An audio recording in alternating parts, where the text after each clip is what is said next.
नमस्कार बच्चों, इतिहास की कक्षा में एक बार फिर से आपका स्वागत है। पिछले वीडियो में हमने जो देखा, एक बार हल्की सी झलक उसकी देख लेते हैं कि हजारों वर्षों के दौरान हुए परिवर्तन की पड़ताल जब हमने की तो हमने क्या देखा कि किस तरह से मानचित्र इतिहास में उपयोगी है और किस तरह मानचित्र का विकास हुआ, और मानचित्र में पुराने युग से लेके वर्तमान तक किस किस प्रकार के परिवर्तन आए और मानचित्र में क्या क्या चीज़ें महत्वपूर्ण थी, जैसे दिशाएं, कंपास ने जिसमें मदद करी। इसी प्रकार हमने आपकी पुस्तक में अल इदरीसी द्वारा जो मानचित्र बनाया गया था उस पर भी हमने चर्चा करी, और उसके बाद जो फ्रांसीसी मानचित्रकार ने नक्शे को बनाया 600 साल बाद, उसमें क्या क्या अंतर आया इसको भी हमने देखा। और मानचित्र जो है पुराने काल से लेकर आज तक किन किन चीज़ों में बनाए जाते थे इस पर हमने चर्चा करी। आज हम इसी के आगे चलते हैं और अब हम ये विचार करते हैं कि किस तरह से इतिहास में शब्दावलियों में भी परिवर्तन आया है। समय के साथ साथ हमारी जो शब्दावलियां हैं उनके अर्थों में भी परिवर्तन आता रहा है।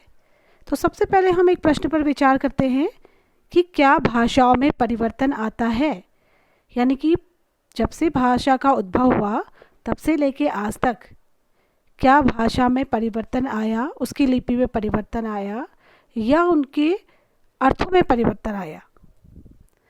क्या उनके लिखने के तरीके में भी परिवर्तन आया? जैसे हम देखते हैं कि देवनागरी लिपि के ही इतिहास को अगर हम देखें तो प्राचीन काल से लेकर आज तक की जो देवनागरी लिपियां हैं उनके लेखन में काफ़ी अंतर आया है, काफ़ी कुछ अंतर आया है, और वर्तमान में भी बहुत कुछ अंतर हमें देखने को मिलता है शब्दों के लिखने के तरीके में भी। इसी तरह से हम अन्य बात पर विचार करेंगे कि क्या राज्यों के नामों में भी परिवर्तन आया। हम इन्हीं पर आज आगे चर्चा करते हैं। सबसे पहले हम अपने देश भारत को लेते हैं। अगर हम आपसे पूछें कि क्या भारतवर्ष जो आज का भारत है, क्या प्राचीन काल से लेकर आज तक जो भारत हम देखते आए हैं या इतिहास में पढ़ते आए हैं, क्या उस भारत का अर्थ प्राचीन काल से लेकर आज तक वही रहा या ये बदला है? देखिए, हम भारत के कुछ नामों पर चर्चा करते हैं। जैसे सबसे पहला जो हमारा भारत का नाम था आर्यावर्त, उसको बोलते थे। चूँकि यहाँ पर आर्यों ने अपना शासन किया, आर्य आए यहाँ पर, तो इसलिए इसका नाम आर्यावर्त पड़ा उस समय। उसके बाद भारत, इसका नाम एक और है, इक्ष्वाकु वंश के राजा भरत के नाम पर, जो शकुंतला के पुत्र थे, दुष्यंत और शकुंतला के, उनके नाम पर जो पराक्रमी राजा थे उनके नाम पर भारत का नाम भारत पड़ा। इसके अलावा हिंदुस्तान, एक शब्द और है हिंदुस्तान। हिंदुस्तान नाम कैसे आया? तो इसके पीछे भी कई चीज़ें, कई मत प्रचलित है। चूँकि जिस समय सिकंदर का आक्रमण हुआ तो उस समय भारत का क्षेत्र जो है वो सिंधु नदी के पार तक फैला हुआ था। तो सिंधु नदी के इस पार के लोगों को उन्होंने अपभ्रंश के रूप में सिंधु को हिंदू शब्द में परिवर्तित कर दिया, यानी कि सिंधु हिंदू और उससे हिंदुस्तान बना। इसी तरह भारतवर्ष, एक नाम और है भारतवर्ष, और एक अंग्रेजी में एक और नाम है इंडिया। ठीक है, चूँकि सिंधु नदी को इंडस वैली के नाम से भी जाना जाता है, तो इसलिए ब्रिटिशर्स ने जब सिंधु घाटी की सभ्यता की खोज की तो इंडस वैली के नाम पर इस देश का नाम इंडिया पड़ गया।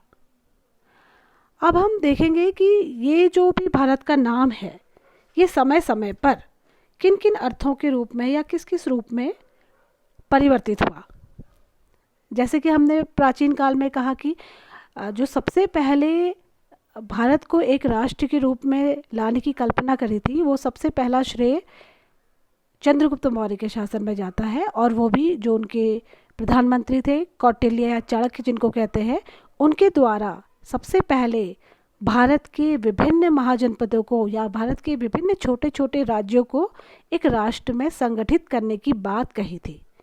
यानी कि उस समय सबसे पहले जब सिकंदर का आक्रमण हुआ, विदेशों के आक्रमण लगातार हो रहे थे, तो उनसे बचने के लिए सबसे पहले कौटिल्य ने उत्तर भारत के लगभग जितने भी महाजनपद उस समय थे, 16 महाजनपद, उन सभी महाजनपदों को एक करने की कोशिश करी और एक राष्ट्र के रूप में लाने की कोशिश करी। तो यदि उसके बाद हम देखें तो अलग अलग शासकों के काल में, जिस जिस शासक के काल में जितनी जितनी भी उनकी सीमाएं थी, उतनी उतनी सीमाएं भारतवर्ष में रही। अगर हम 13वीं शताब्दी की बात करेंगे तो 13वीं शताब्दी में जो एक लेखक थे मिन्हाज उस सराज, जो कि मोहम्मद गौरी के समय में थे, इन्होंने अपने लेखन में हिंदुस्तान शब्द का जो प्रयोग किया है, वो हिंदुस्तान शब्द का प्रयोग इन्होंने पंजाब, हरियाणा और गंगा यमुना के दोआब के इलाकों के लिए किया है। और आपको ये बात ध्यान रखनी होगी कि मिन्हाज उस सिराज की पुस्तक में जो भी हिंदुस्तान का वर्णन है, उसमें दक्षिण भारत कताबी शामिल नहीं है। उस समय दक्षिण भारत में अलग स्वतंत्र राज्य हुआ करते थे जो कि हिंदुस्तान शब्द में या हिंदुस्तान में शामिल नहीं थे। और बिल्कुल भी राजनीतिक रूप से जो भी इलाके दिल्ली सल्तनत के अधीन थे, उनको उसने हिंदुस्तान माना। अगर दिल्ली सल्तनत की बात हम करें, अलाउद्दीन खिलजी हो, चाहे बलबन हो या इल्तुतमिश हो, जितने भी राजा रहे, तो उन राजाओं के अधीन उनकी सीमाएं जितनी जितनी तक भी फैली थी, वो सभी हिंदुस्तान के रूप में उस शब्द का प्रयोग किया गया।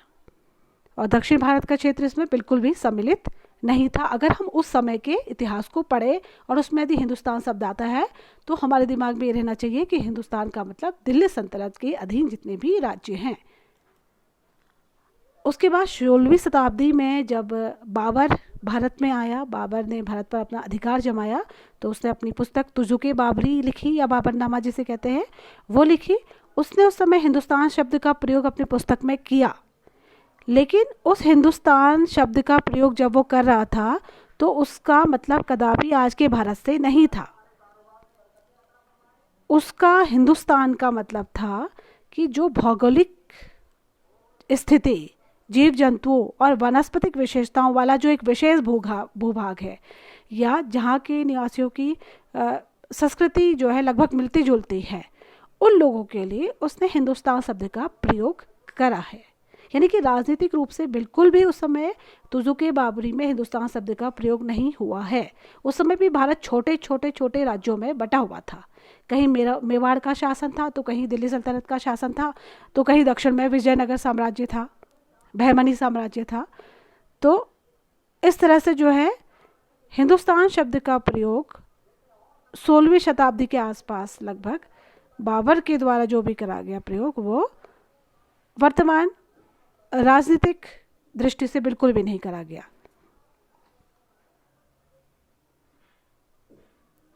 तो इसका अर्थ यह है कि जब भी हम हिंदुस्तान शब्द को इतिहास में पढ़ते हैं तो उस हिंदुस्तान शब्द का प्रयोग अलग अलग शासकों के शासनकाल के को दृष्टि में रखते हुए ही हमें उसके अर्थ को जानना चाहिए।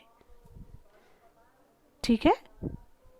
उसके बाद चूँकि हम इस वाली पुस्तक में केवल मध्यकालीन इतिहास पर बात करेंगे, तो हम मुगल काल तक की बात करेंगे। तो मुगल काल में जो है दक्षिण भारत में केवल औरंगज़ेब ने बाद में अधिकार जमाया था दक्षिण भारत के क्षेत्रों में, और अकबर ने भी करा था, लेकिन वो एक तरह से स्वतंत्र रूप से वहाँ पर जो है शासक थे, केवल अकबर की अधीनता को उन्होंने स्वीकार करा था। और यहाँ तक कि अफ़गानिस्तान का क्षेत्र भी जो है भारत में सम्मिलित था। हिंदू कुश की पहाड़ियाँ, यानी अफ़गानिस्तान में जो हिंदू कुश की पहाड़ियाँ हैं, उस हिंदू कुश की पहाड़ियों तक भारत यानी हिंदुस्तान जिसे कह रहे हैं वह क्षेत्र था। तो इसका मतलब कि हम ये देखते हैं कि जो हिंदुस्तान या भारत शब्द है वो अलग अलग समय में अलग अलग तरीके से अलग अलग अर्थ के रूप में प्रयोग हुआ है। एक उदाहरण मैं आपको इस तरह से देती हूँ ताकि आपकी समझ में और अच्छे ढंग से आ जाएगा। अगर मैं आज़ादी से पहले के भारत की बात करूं, तो आज़ादी से पहले का भारत जो था वो ब्रिटिश भारत था। 1947 के बाद जब भारत आज़ाद हुआ, 1950 के बाद जब यहाँ का संविधान लागू हुआ, तो उस समय भारत एक संघीय राज्य के रूप में आ गया। तो यानी कि जब हम ब्रिटिश काल के भारत की बात करेंगे तो हम उसको अलग तरीके से अर्थ में लेंगे, और आज के भारत को हम एक संघ शासित क्षेत्र के रूप में परिभाषित करेंगे। यानी कि जो ये टर्मिनोलॉजी चेंज होती है, ये अलग अलग समय के अनुसार अलग अलग तरीके से प्रयुक्त की जाती है। अगर हम वर्तमान में उत्तराखंड की बात करेंगे, तो अगर हम 2000 सन से पहले की बात करते हैं, तो 2000 सन से पहले तो उत्तराखंड का कोई अस्तित्व था ही नहीं, तो वो उत्तर प्रदेश के अधीन था। तो उस समय, वर्तमान समय में जो उत्तराखंड है, उसको अगर हम इतिहास पढ़ रहे हैं, तो अगर हम उत्तर प्रदेश पढ़ते हैं 2000 से पहले, तो हम उत्तर प्रदेश में उत्तराखंड के इलाकों को भी शामिल करते हैं। लेकिन 2000 सन के बाद यदि हम उत्तर प्रदेश का अध्ययन करते हैं, या उत्तर प्रदेश की राजनीति का या संस्कृति का अध्ययन करते हैं, तो 2000 के बाद यदि हम अध्ययन करेंगे, तो हम उत्तर प्रदेश में फिर हम उत्तराखंड की संस्कृति को शामिल नहीं करेंगे। फिर उत्तराखंड की संस्कृति अलग से उत्तराखंड राज्य की संस्कृति के रूप में हम उसका अध्ययन करेंगे। तो इस तरह से हम देखते हैं कि समय के साथ साथ जो है भाषाओं में परिवर्तन होता है, और भाषाओं के अर्थों में भी समय के साथ साथ परिवर्तन होता है। इसी तरह से हम दूसरा शब्द हम लेते हैं जो आपकी किताब में दिया हुआ है, विदेशी शब्द। अगर मैं आपसे कहूँ कि अभी वर्तमान में आप विदेशी शब्द की व्याख्या कीजिए, तो आप विदेशी शब्द का क्या अर्थ लेंगे? यही अर्थ लेंगे ना कि जो भारत के बाहर के देशों से लोग आए हुए हैं, वो क्या हैं? विदेशी हैं। लेकिन आज से कई साल पहले की अगर हम बात करेंगे, मध्य युग की हम बात करेंगे, या प्राचीन युग की हम बात करेंगे, प्राचीन इतिहास की बात करेंगे, तो उस समय विदेशी शब्द जो था, उसका अर्थ था किसी भी एक गांव से दूसरे गांव में जाने वाला व्यक्ति भी विदेशी माना जाता था उस समय। जो व्यक्ति, ऐसा व्यक्ति जो उनकी समाज संस्कृति का अंग ना हो, जो बाहर से आया हुआ हो, तो उसको वो विदेशी मानते थे। ठीक है, उसको हिंदी में परदेशी या फारसी में अजनबी भी बोलते हैं। तो इसका अर्थ ये हुआ कि जब भी हम इतिहास का अध्ययन करते हैं और हम उस काल में इन शब्दों का प्रयोग करते हैं, तो हमें सावधानी पूर्वक इनके अर्थों पर विचार करना चाहिए कि उस समय, जिस समय यह इतिहास लिखा गया और इस शब्द का प्रयोग किया गया, तो उस शब्द का क्या अर्थ उस समय रहा होगा। तो इस प्रकार किसी भी शब्द के प्रयोग करने में एक इतिहासकार को विशेष सावधानी बरतनी पड़ती है। और उसके तथ्यों का अध्ययन यदि हम करते हैं, तो इतिहास लिखते समय यह ध्यान रखना होता है कि किसी विशेष शब्द का प्रयोग किस संदर्भ में किया गया होगा।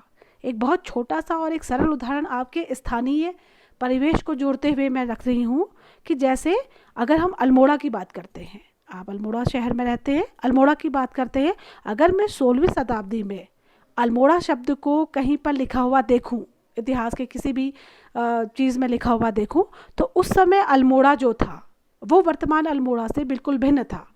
उस समय अल्मोड़ा शब्द का अर्थ क्या था? चंद राजाओं की राजधानी के रूप में अल्मोड़ा प्रयुक्त होता था। जबकि अगर हम 19वीं शताब्दी की बात करेंगे, 19वीं शताब्दी में यदि कहीं पर अल्मोड़ा का लिखा हुआ हमको इतिहास में दिखाई देगा, तो उस अल्मोड़ा का अर्थ क्या होगा? उत्तर प्रदेश का एक जिला। और यदि मैं 21वीं शताब्दी की बात करूं या 2000 सन के बाद की बात करूं, तो अल्मोड़ा क्या होगा? एक उत्तराखंड का एक जिला। ठीक है, तो इस तरह हम देखते हैं कि इतिहास में इन शब्दों के अर्थों को विशेष रूप से ध्यान देने की आवश्यकता है कि उस समय, जिस समय भी ये शब्द प्रयुक्त हुए हैं या जिस समय भी ये इतिहास में ये शब्द लिखे गए हैं, तो किन अर्थों को लेकर या किस परिप्रेक्ष्य को लेकर इन अर्थों का प्रयोग हुआ है, इसके लिए इतिहास के विद्यार्थी को या इतिहासकार को विशेष रूप से सावधानी बरतनी चाहिए। बहुत बहुत धन्यवाद।